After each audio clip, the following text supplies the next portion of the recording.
Okay, so this session's on incorporating heritage into a green space management plan.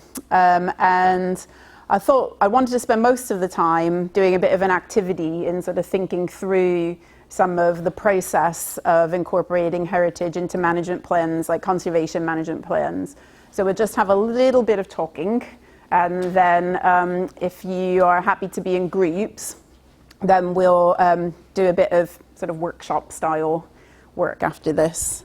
So there's a variety of different types of management plans that you might have for a green space or a heritage green space. And some of you might work with sites that have one or more of these types of plans.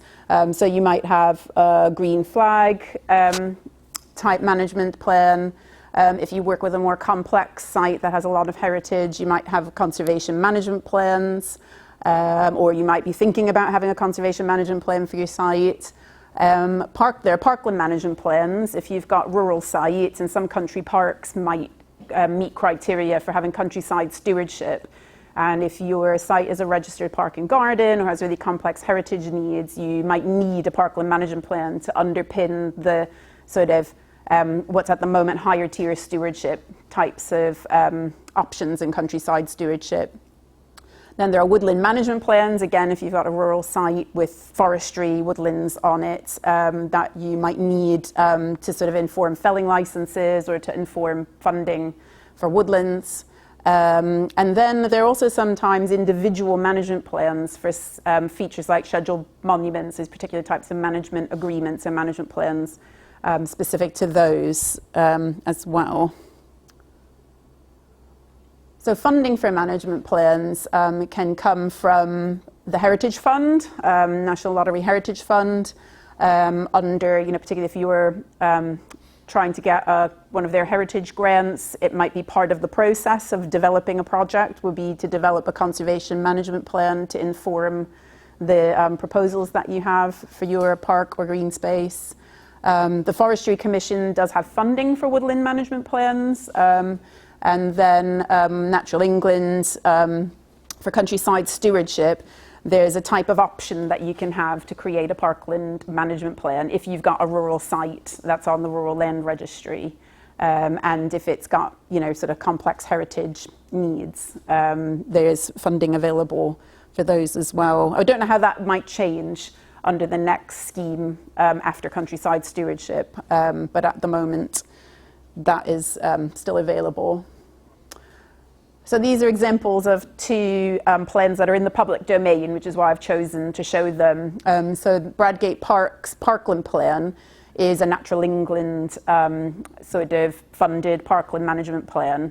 And you can go onto their website, you just Google Bradgate Parkland Plan, and you can have a look at that. And then Coombe Country Parks Management Plan is an example of a kind of more of a green space management plan that also acknowledges and talks about the heritage of the site. So that's another one that's also in the public domain that you could have a look at. And I think there are some on the Green Flag, Green Heritage Site Resources area on their website.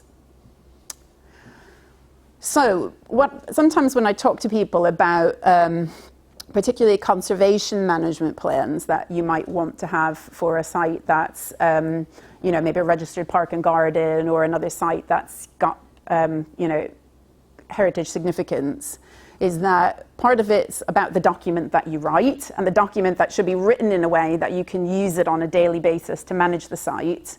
But it's also about the process that you go through in terms of developing the conservation management plan. So part of that is understanding the site, understanding what's there, and that's not just heritage, that has to do with the ecology of the site, the arboriculture, maybe if it's, sort of in a rural site, the character of the area that it sits within, how it relates to other sites around it. It could be in an AONB, or it could be in, other types of areas where there are particular reasons that you might want to conserve places in a particular way. And then once you understand the site and understand what's there, you can move through to thinking about the significance of the site. And when we say significance, there's sort of various ways to define that. But for this purpose today, we're talking about what's important about it, why is it important, and who's it important to. And then moving on from like kind of understanding what's there, understanding what's important about it and why, you can then look at, well, what are the issues and the opportunities for the site? You know, where are there some areas where there are conflicts between the different things that are important? You know, maybe between the, you know, wildlife interest of a site and maybe people's desire to go and see it, which is fantastic. It's what we would all want to do, but then maybe sometimes the footfall is a bit heavy. And I'm sure lots of people saw that during the COVID crisis with social distancing, and footpaths get wider and wider and wider, and then there's erosion and things like that.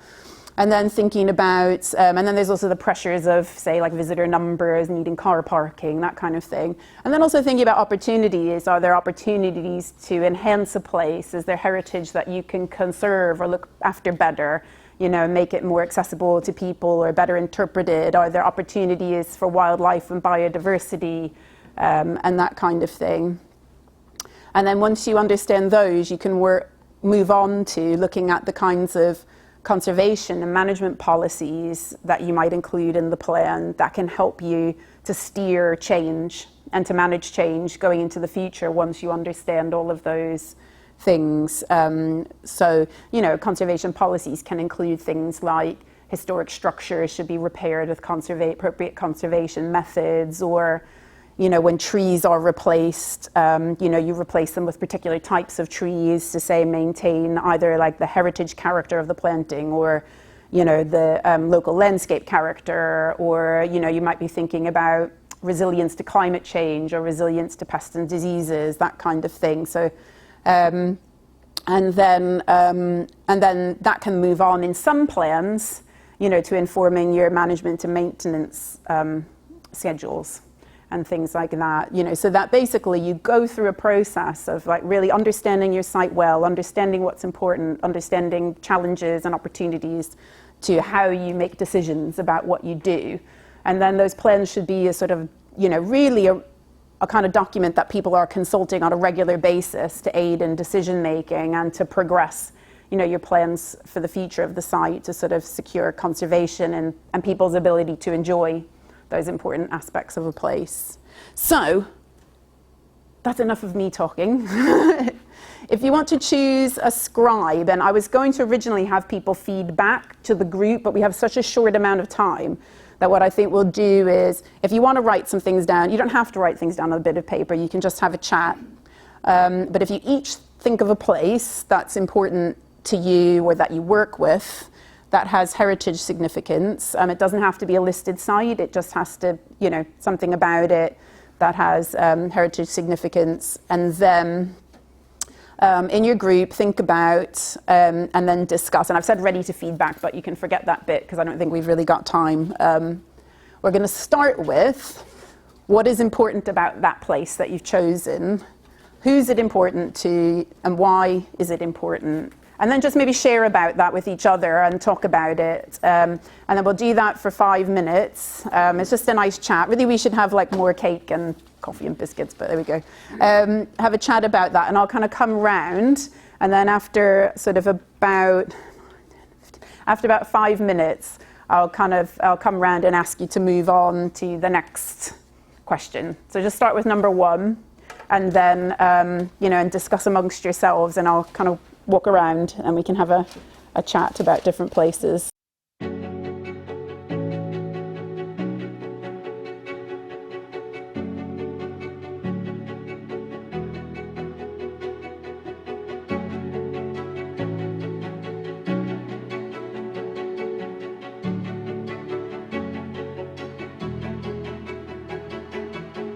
What we're thinking, we're losing so much habitat for the natural deers, and they migrate. They go somewhere else. We need to be including them in so, this. I mean, I'm not an ecologist or, you know, a specialist in the natural environment, but the kind of thing I guess I would think about asking is, has the area lost wood pasture environments that would be favourable to deer? And if it's lost habitat, what kind of, what's been the loss and what are the opportunities, what sort of habitat would you need to encourage, deer or other wildlife to kind of stay in the area, if that's an aspiration. I guess I think if you've got, though, a green space that's a potential resource for local people, why isn't it interesting to them, and is there anything that could be done that wouldn't cause it to lose its significance to Canadians that would make it more attractive or interesting to local people? Just mentioned that one of our parks is coming up to its centenary. What is the plan? Yeah. No plan's being developed yet. We've got a college team, local councillors, and we're 7-8 months away. Yeah. Eat up straight away. Yeah. So that's one thing we need to take away from here today is what is the plan for that centenary to work for the local community. Yeah, so who's it important for? I mean, we were saying obviously the park users. It's a regional destination park, so people do travel to it. Activities, everything from the players. We've got a splash pad and actual water play, BMX, bowls, cricket, tennis. We've got some swans on the lake. Boating. So it's good for families, kids, young people. People do filming there. Local businesses. We've got concessions on there. We have a fun fair concession on there at the moment. We have an ice cream concession near to the play area. So again, events. We have bonfire, fun fairs, park run happens there all the time. We've got festivals and the park's heavily used, isn't it? And, very heavily. Okay, so I hope you've all found this useful. If you'd like some more information about conservation management plans and management and maintenance plans for heritage sites, you can have a look at the National Lottery Heritage Fund's Conservation Plans Guidance, which is a really useful resource. Management and maintenance plan guidance, which is sort of possibly more geared towards their grant recipients, but is also really useful. And then, as we talked about earlier, on the Green Flag website, there's management plan guidance and other examples of plans that are there in their resource hub. So I hope you found the session useful today, and hope to see you soon.